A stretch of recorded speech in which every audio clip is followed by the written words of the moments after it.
Yohana Marlin Kelly, Maria Dia Etiati Inadia, luar biasa.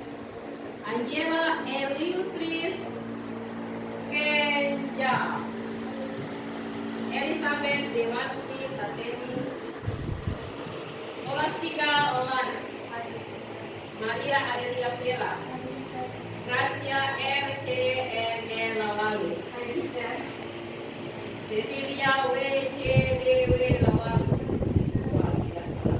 Cecilia AL Renmeni.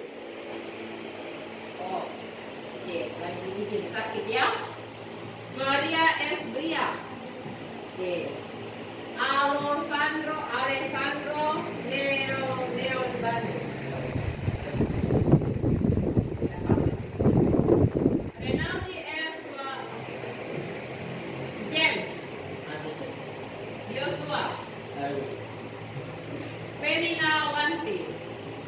Baik, sebelum kita memulai pelajaran kita sebagai orang-orang yang beriman, ada beriman, maka marilah kita berdoa. Satu orang pimpin doa yang merasa diri paling ganteng di sini.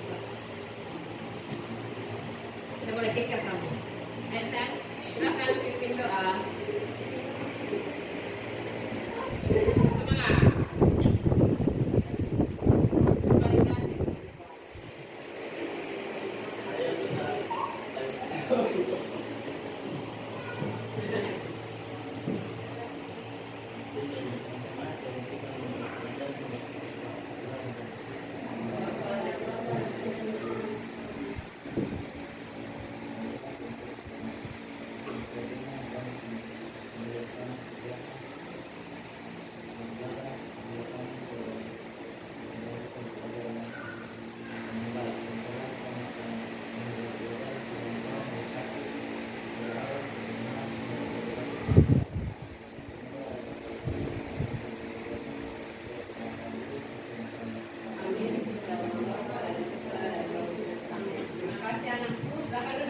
Baik, anak-anak yang baik ya, kalian baik ya. Nah, minggu lalu kita sudah belajar tentang apa tadi? Kalau kemarin mata pelajarannya ukuran sebagai citra Allah.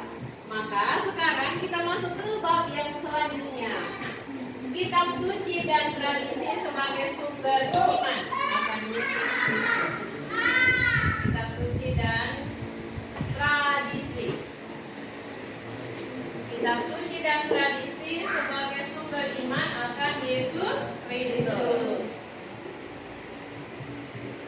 Sumber iman akan Yesus Kristus. Nah, ini akan dibagi dalam 3 tema. Yang pertama, kitab suci perjanjian lama. Yang kedua, kita akan mempelajari tentang kitab suci perjanjian baru. Dan nanti tema atau nanti pertemuan yang ketiga, kita akan mempelajari tentang tradisi. Maka untuk pertemuan ini, Suster akan mengajarkan, kita akan sama-sama belajar tentang kitab suci perjanjian lama. Ya sudah sekarang video ini. Kitab suci perjanjian lama. Pernah baca kitab suci? Siapa yang punya kitab suci? Mau di sekolah, di rumah? Yang punya kitab suci angkat tangan. Semua. Kitab suci terbagi atas berapa? Berapa? 2. Apa saja? Perjanjian lama dan perjanjian baru. Ada yang tahu nggak? Kitab suci perjanjian lama itu terdiri dari berapa buku? Ayo. Ada berapa? Yang buka kitab suci, yang punya kitab suci silakan buka dan hitung sekarang. Perjanjian lama. Ayo hitung. Supaya tahu. Ada berapa? Hati-hati. Perjanjian lama dalam gereja Katolik itu sudah tergabung dengan Deuterokanoni. Perjanjian lama ada berapa?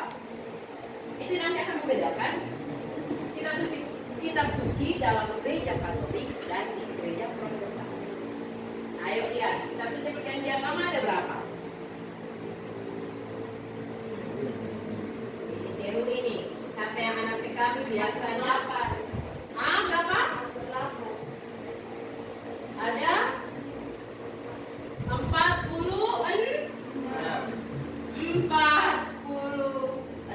Sedangkan dalam gereja Protestan kitab sucinya hanya berjumlah 39. Nah, 46 kurang 39 berapa? Ayo, 46 kurang 39 berapa? 7-nya itu adalah kitab Deuterokanonika yang tidak diakui oleh gereja Protestan, tetapi gereja Katolik menerimanya. Maka jumlah kitab buku dalam perjanjian lama, kita dalam perjanjian lama adalah 46, 39 ditambah dengan 7. Sedangkan Protestan hanya 39. Nah, lalu perjanjian baru ada berapa? Ada berapa? 20. Nah, 26. Nah, untuk hari ini kita secara khusus mempelajari tentang kitab suci perjanjian lama. Nah, yang akan kita pelajari di sini yang pertama itu supaya anak-anak semuanya mengerti sejarah asal usul kitab suci perjanjian lama dan pembagian kitab suci dalam perjanjian lama. Oke. Yang pertama tentang asal usul. Ada yang tahu Alkitab itu artinya apa?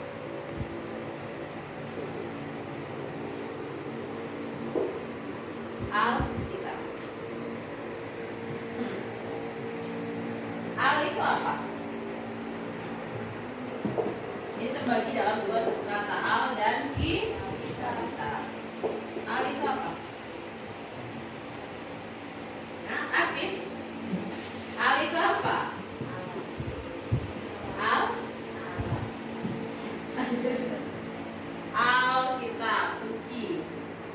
Kitab itu buku. Ini dari bahasa Arab. Jadi Alkitab itu buku suci.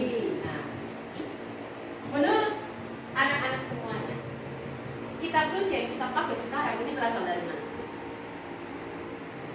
Kitab suci yang kamu pegang sekarang ini, yang begini tebal ini berasal dari mana? Dari? Ayo, dari Yunani. Dekat-dekat Yunani. Dari bangsa Israel. Satu bangsa. Nah, yang pertama tadi asal usul ya. Asal usul kitab suci itu berasal dari bangsa Yahudi. Hampir sama itu Yahudi Israel. Bangsa Yahudi. Nah, dalam bangsa Yahudi, cerita-cerita yang ada dalam kitab suci ini diceritakan secara turun-temurun. Jadi bukan berarti bahwa kejadian Allah menciptakan langit dan bumi lalu orang ada yang menulis. Tidak. Jadi contohnya cerita, kalau misalnya kalian pernah dengar dongeng atau cerita rakyat. Nah, seperti itulah sejarah penulisan kitab suci.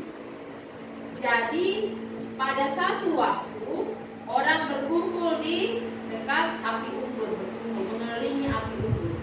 Lalu orang tua menceritakan kepada anak cucunya, begini loh inkalana sejarah terjadinya, sejarah terciptanya dunia, sejarah terciptanya kisah Nabi Yunus. Jadi itu diceritakan dari mulut ke mulut secara turun-temurun dari orang tua kepada anak cucunya. Jadi dia punya cerita itu berputar. Nah, sampailah pada tahap itu namanya tahap prasejarah. Jadi prasejarah itu cerita itu masih diturunkan lewat cerita-cerita turun-temurun, lewat cerita, lewat omongan dan lain sebagainya. Nanti masuk ke tahap sejarah. Kisah-kisah itu, cerita-cerita itu baru dituliskan dibukukan.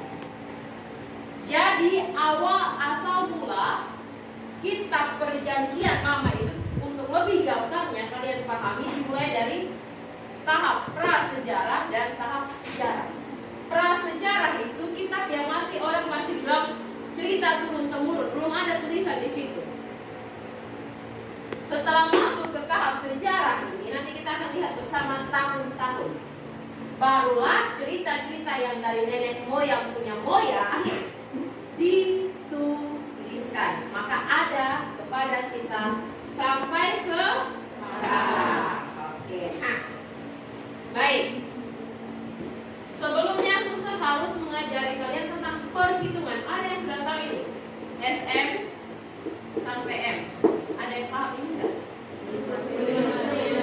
Bagaimana cara menghitungnya? Tidak tahu. Contohnya seperti ini. Kalau sebelum Masehi, misalnya tahun 748 sampai 739 SM. Nanti dia punya mulai Masehi itu mulai dari tahun 1 ketika perhitungannya dimulai dari Yesus lahir. Yesus lahir itu tahun 1 ya. Yesus lahir itu tahun 1. Nah, untuk menghitung sebelum Masehi ini, dari angka terbesar turun ke angka terkecil. Nanti untuk Masehinya itu angka terkecil naik ke angka terbesar, misalnya tahun 100. 1 sampai 100. Kalau sebelum Masehi 100 sampai ke 1. Begitu hitungannya. Jadi kalau misalnya anak-anak lihat Daud menulis bukunya atau kitabnya tentang ini dari tahun 769 sampai 741. Dia menurut sebelum Masehi. Berarti sebelum Yesus lahir. Perhitungan Masehi itu dimulai dari Yesus lahir. Itu cara menghitungnya. Supaya nanti ketika kita mempelajari tentang sejarah tahun ke tahun, anak-anak tidak bingung. Oke. Ini tulisan dokter yang nyasar biasanya begitu. Baik. Jadi tadi kan kita sudah jelas ya, jelas bahwa kitab suci itu bermula dari cerita turun temurun, mulai dari cerita tentang kisah penciptaan dan lain sebagainya, sampai pada akhirnya mereka bisa menulis membukukannya pada zaman sejarah. Nah, kita lihat periode penulisan kitab suci. Suster belum kasih kasih tugas kelompok nanti. Nah, lihat.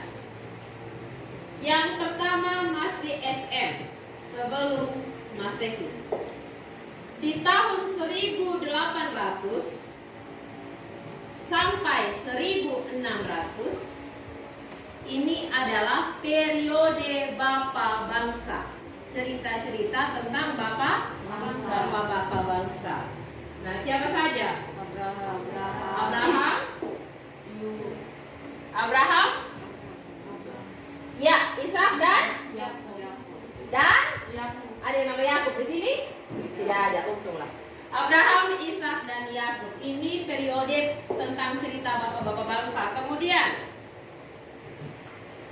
1225 sampai 1030 itu cerita tentang kisah bangsa Israel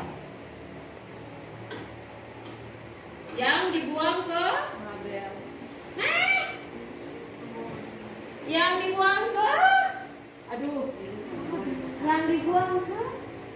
mengalami penindasan di Mesir sampai keluar ke tanah di mana tanah terjanji? Tanah terjanji di mana? Tanah terjanji Kanaan. Lupa. Oke. Lalu 930 sampai 722 sebelum Masehi, periode 2 kerajaan. Nanti buka kitab suci ya. Ini pasti sekarang hobinya YouTube. TikTok sampai lupa ini. Periode kedua kerajaan. Nah, dulu hanya ada satu kerajaan waktu Daud, kerajaan Israel. Lalu terpecah menjadi dua setelah Salomo wafat. Contohnya seperti ini, misalnya dari bapak ada warisan satu bidang tanah. Nah, satu bidang tanah itu dibagi menjadi dua supaya dia dari kakak dapat. Seperti itulah. Jadi mulai dari 930 sampai 722 ini sejarahnya ini mulai dari cerita tentang periode dua kerajaan yang terpecah. Waktu Daud masih satu kerajaan, Salomo masih satu kerajaan. Setelah Salomo wafat, dibagilah dua kerajaan, kerajaan utara dan kerajaan selatan. Lalu 587 sampai 538 periode pembuangan ke Babel. Ke Babel.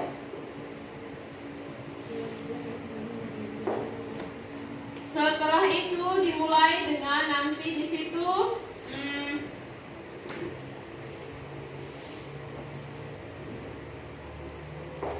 periode kanon. Periode kanon, pembukuan kitab suci.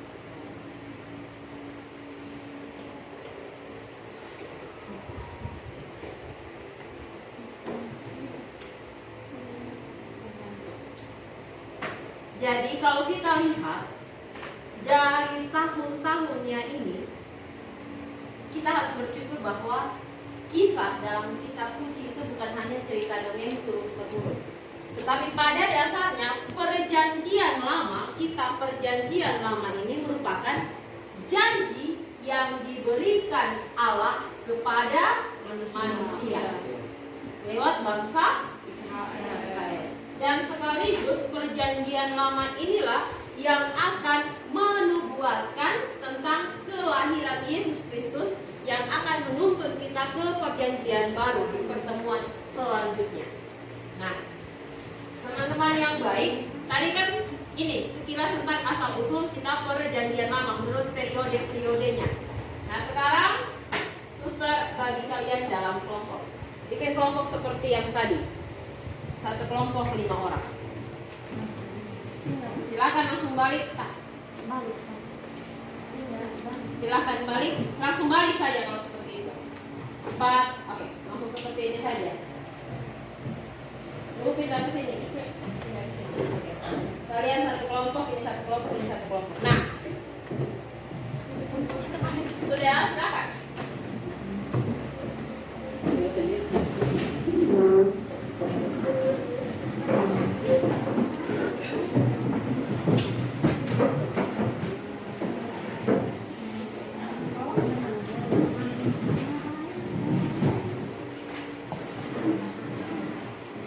Keluarkan satu kertas untuk setiap kelompok. Boleh dibuka kitab sucinya, boleh buka Google supaya tahu. Nah.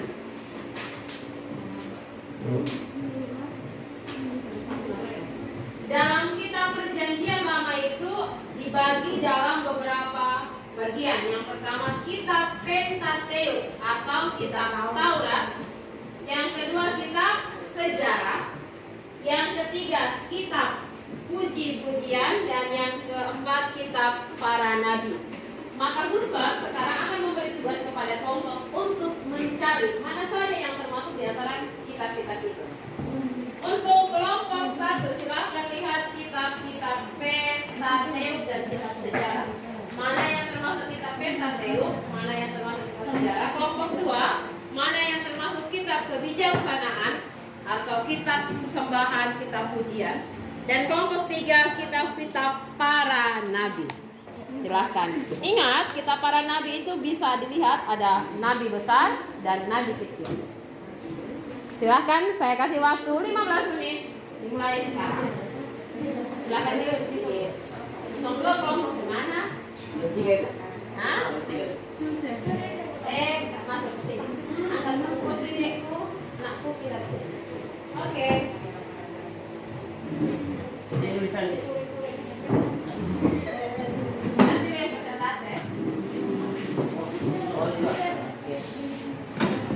kitab Pentateuk dan kitab sejarah. Mana-mana saja yang termasuk kitab Pentateuk dan kitab sejarah.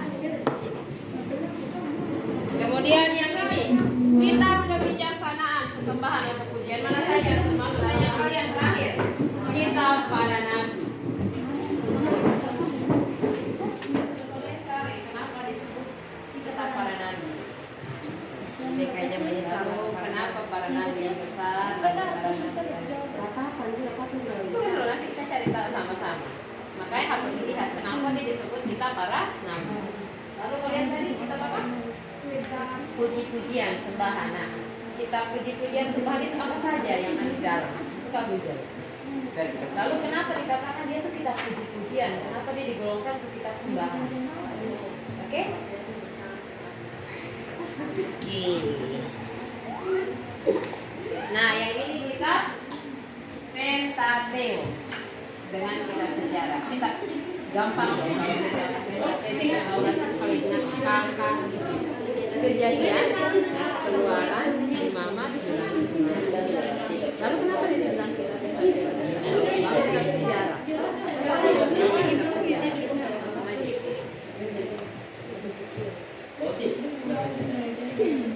Paling gampang itu karena kalian cepat sudah dapat rumus kamu itu.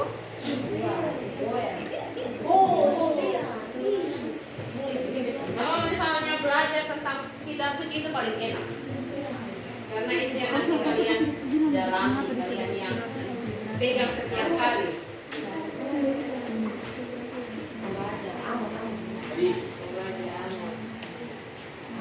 Sudah 10 menit lagi.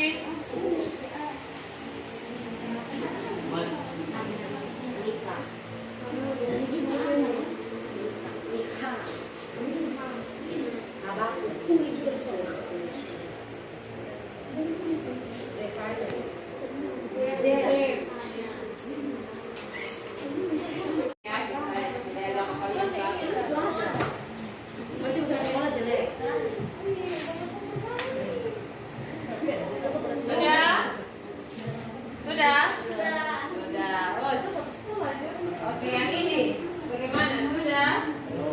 Belum?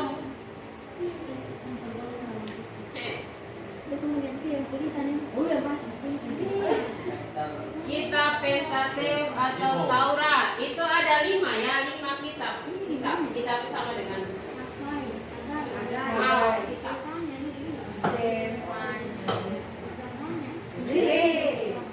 Zefanya ada 5. Nah, 5 itu apa? Kemudian kitab sejarah itu ada 16. Sisa 12 bab. Zakaria.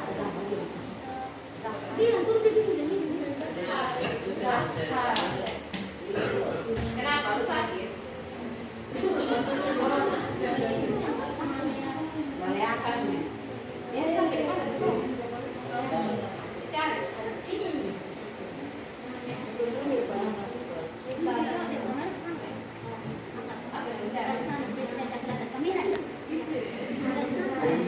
Kita pujian dalam perjanjian lama.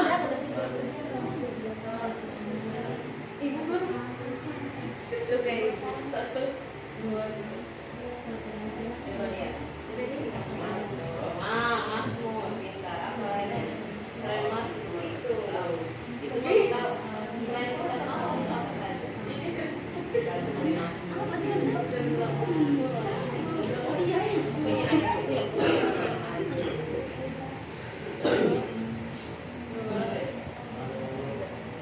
Sudah.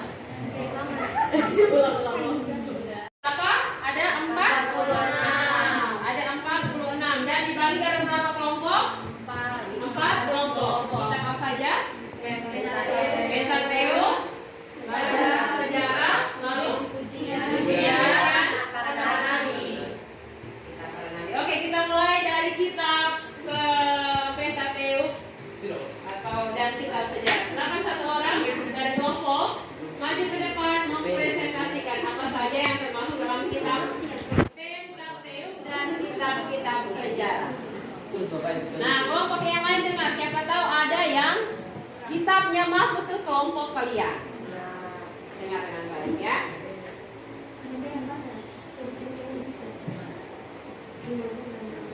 Kitab Pentateu terbagi Di depan saja.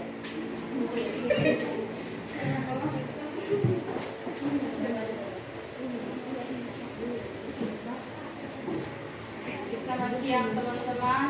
Selamat siang suster dan teman-teman. Saya perwakilan dari kelompok pertama akan menjelaskan tentang kitab Pentateu dan kitab sejarah. Kitab Pentateu mengapa disebut kitab Taurat? Karena dalam kitab tersebut menceritakan Allah, menceritakan surat-surat yang diwahyu, surat-surat Apa mungkin kelompoknya mau bantu? Ayo. dalam kitab Pentateu, kenapa kitab Pentateu disebut kitab Taurat? Karena dalam kitab tersebut menceritakan firman-firman Allah yang diwahyukan kepada Nabi Musa. Dalam kitab Pentateu terbagi atas 5, yaitu Kejadian, Keluaran, Imamat, Bilangan, dan Ulangan. Yang kedua, kitab sejarah. Kitab sejarah terbagi atas 16 ayat, yaitu Bukan ayat. 16 buah. 16 buah. Buku. Ayo. Terbagi dalam 16 buku, yaitu Yosua, Hakim-Hakim, 1 Samuel, 2 Samuel, 1 Raja-Raja, 2 Raja-Raja, 1 Tawarik, 2 Tawarik, Esra, 1 Makabe, 2 Makabe, Tobit, Yudit, dan Ester. Kitab sejarah yaitu kisah yang menceritakan campur tangan Allah dalam sejarah bangsa Israel. Sekian dan terima kasih. Apabila ada salah kata, saya minta maaf. Tepuk tangan untuk kelompok 1. Ada yang mau ditambahkan? Kalau tawarik itu ada tawarik 1, tawarik 2. Samuel ada Samuel 1 dan Samuel 2. Oke, lanjut kita. Ini yang paling sedikit. Kebijaksanaan sesembahan atau pujian. Silakan kelompok 2. Silakan berdiri. Yang laki-laki dulu. James kan James. Ayo James. Kalau James tadi sudah berdoa. Ayo berdiri. Yang nanti dulu lagi 1 menit.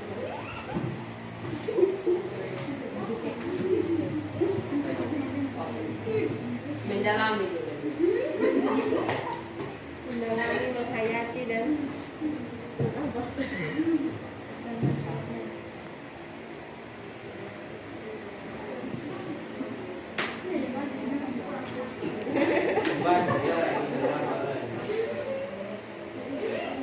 Dia menghafal, itu kelompok yang paling luar biasa.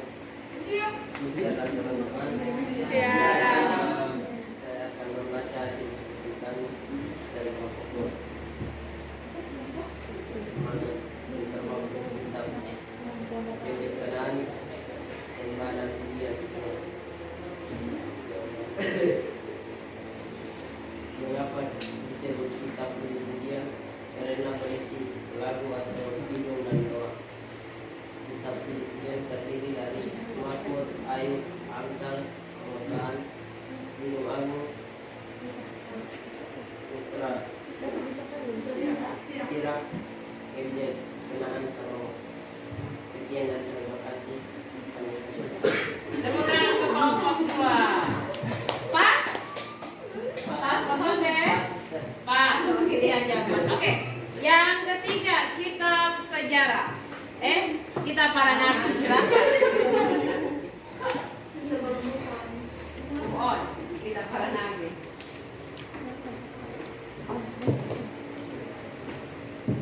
Selamat siang suster dan teman-teman. Siang. Di sini saya mewakili kelompok 3 akan mempresentasikan hasil diskusi kami. Kami mendapat topik kitab para nabi.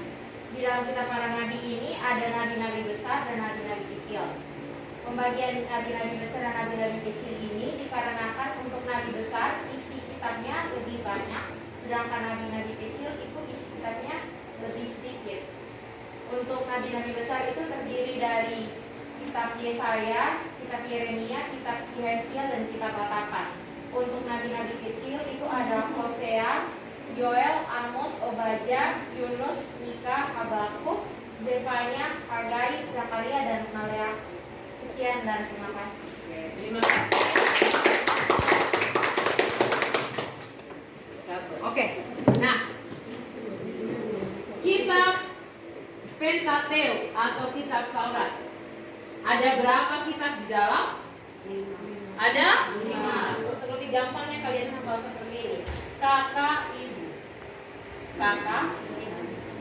Kejadian, Keluaran, Imamat, Bilangan, Ulangan. Lalu kitab-kitab sejarah. Nah, itu memuat bagaimana perjalanan bangsa Israel. Mulai dari dia keluar dari tanah Mesir sampai ke tanah terjanji Kanaan, sampai ke pembuangan lagi di Babel. Nah, dalam kitab sejarah itu terdiri dari yang pertama Yosua, yang kedua Hakim-Hakim, yang ketiga Rut, yang keempat 1 dan 2 Samuel, yang kelima 1 dan 2 Raja, yang keenam 1 dan 2 Tawarikh, yang ketujuh Ezra, 8 Nehemia, Nehemia dulu. Lalu yang ke-9 1 dan 2 Makabe. Lalu Tobit, Yudit, dan Ester. Dan itu ada dalam kitab Deuterokanoni. Nah, kalau kita mau urutkan kitab-kitab sejarah itu ada 16. Tetapi karena tadi kita sebutkan 1 dan 2 raja-raja, maka menjadi hanya 9. Lanjut, kitab kebijaksanaan, sesembahan atau pujian. Yang pertama tadi apa, Abang? Mazmur. Kitab Mazmur. Mazmur ditulis oleh siapa? Mazmur ditulis oleh Daud. Tepuk tangan teman-teman kita doa. Jadi supaya tahu nih. Kitab Mazmur yang kedua Amsal, Ayub, yang ketiga Amsal, keempat Pengkhotbah, kelima Kidung Agung, keenam Putra Sira, Sira. Kita ada di mana itu? Deuterokanoni, Dan yang ketujuh kebijaksanaan Salomo. Nah, sekarang kitab para nabi. Kitab para nabi dibagi atas berapa bagian? 2, Apa saja? Nabi besar dan Nabi kecil. Kenapa disebut nabi besar? Karena isi kitabnya lebih Nabi banyak. besar ada berapa bab? 4. Ya. Nabi Yesaya berapa bab? Nabi Yesaya Bedakan kitab Nabi Yesaya dan kitab Obadya supaya teman-teman yang lain tahu. Buka Yesaya berapa bab? Langsung buka Yesaya, lihat bagian 66. 66. Dia termasuk dalam Nabi besar. Obadya. Sabar ya, Suster. Abang dari mana? Tahu kitab Obadya yang mana? Bisa dijalan. Tahu. Obadya 1. Dia termasuk dalam Nabi kecil. Jadi apa perbedaan Nabi besar dan Nabi kecil? Kalau Nabi besar dan bab banyak. Kalau Nabi kecil dan babnya sedikit. Oke, sekarang kita sebutkan kitab-kitab para nabi. Yang pertama Yang pertama nabi besar itu Yesaya. Terus yang kedua Yeremia, yang ketiga Yeskiel, dan yang terakhir Ratapan. Ratapan siapa? Ratapan Ratapan siapa? Yeremia. Jangan semuanya bilang ratapan. Nanti ratapannya siapa? Kita saja ratapan sang ibu. Ratapan istri yang ratapan mantan kekasih. Oke, lanjut. Masukkan kitab nabi kecil. Nabi kecil itu ada banyak itu. Silakan, ada 12 kalau tidak salah. Pertama Hosea, Yoel, Amos, Obadya, Yunus, Mika, Habakuk, Zefanya, Hagai, Zakaria, dan Maleakhi. Oke. Sekarang ada game. Game kecil. Nanti suster akan kasih permen. Ada. Yang pertama, kitab Yudit masuk dalam sejarah atau para nabi? Sejarah. Esther? Sejarah. Putra Sirah? Apa puja-pujaan? Puja-pujaan. Lalu Obadya? Nabi kecil. Musa? Kitab Musa ada ke sonde? Musa itu Musa ada ke sonde? Yang berarti berarti kalian tahu kitab Nabi Musa tidak ada. Tetapi Pentateuk itu yang ditulis oleh Nabi Musa. Berarti memang anak kelas 10 yang luar biasa.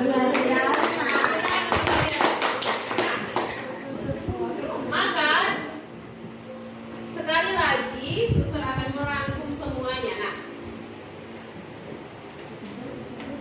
penulisan kitab suci perjanjian lama itu kurang lebih memakan waktu 1000 tahun. Besok kita jangan pikir bahwa pokoknya kitab suci ini gampang, enteng. Nah, silakan balik ke sini nanti leher patah. Dalam kitab suci perjanjian lama itu penulisan itu dimulai dari pada masa Raja Daud dan Salomo. Ingat, penulisan kitab suci perjanjian lama itu dimulai dari kisah Raja Daud dan Salomo dan berakhir pada abad pertama sebelum Masehi. Berarti dia tadi ada pada ini pertengahan ini terakhir ini. Nah, kitab suci perjanjian lama itu adalah kitab yang berisi tentang kehidupan realita umat manusia yang tercermin dalam kehidupan bangsa Israel. Siapa di sini yang pernah bikin janji? Benta janji, benta jaga.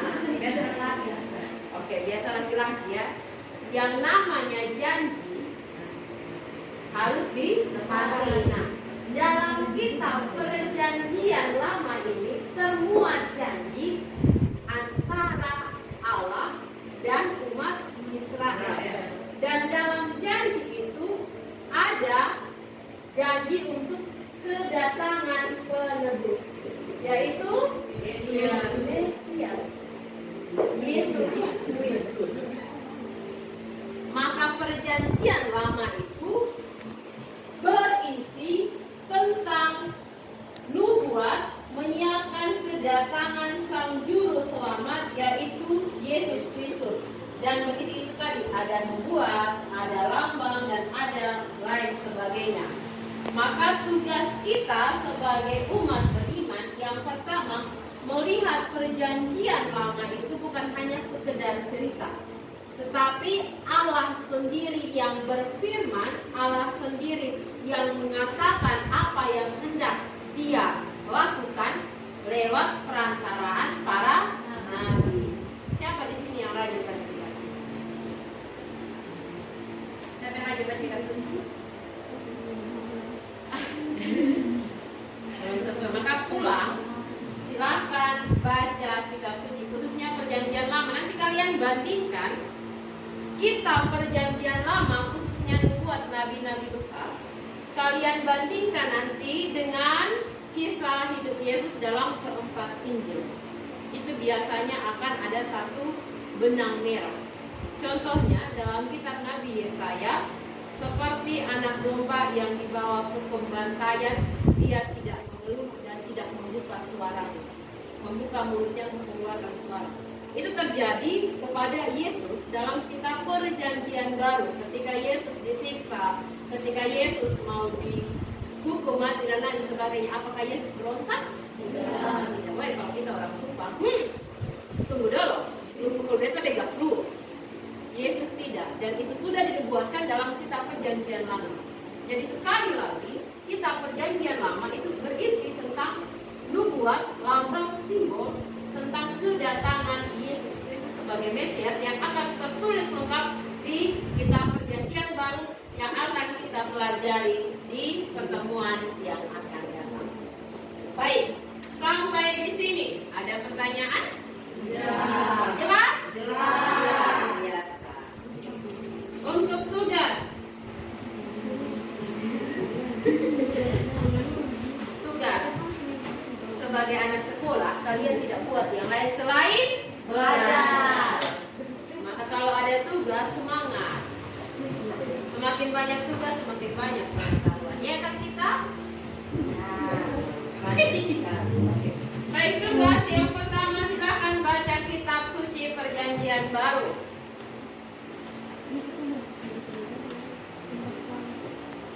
Perjanjian Baru. Dan yang kedua,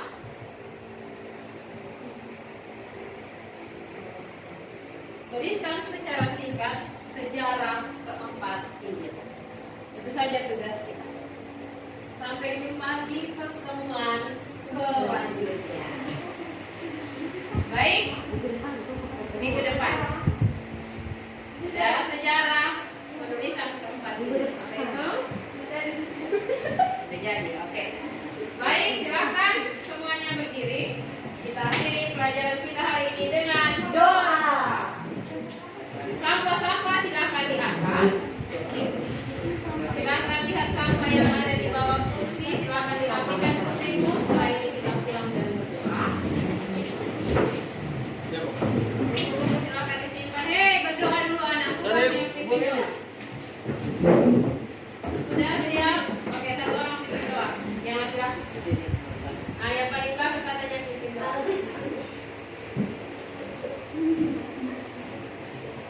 Ayo, supaya kita pulang dalam damai Tuhan. Amin. Di depan.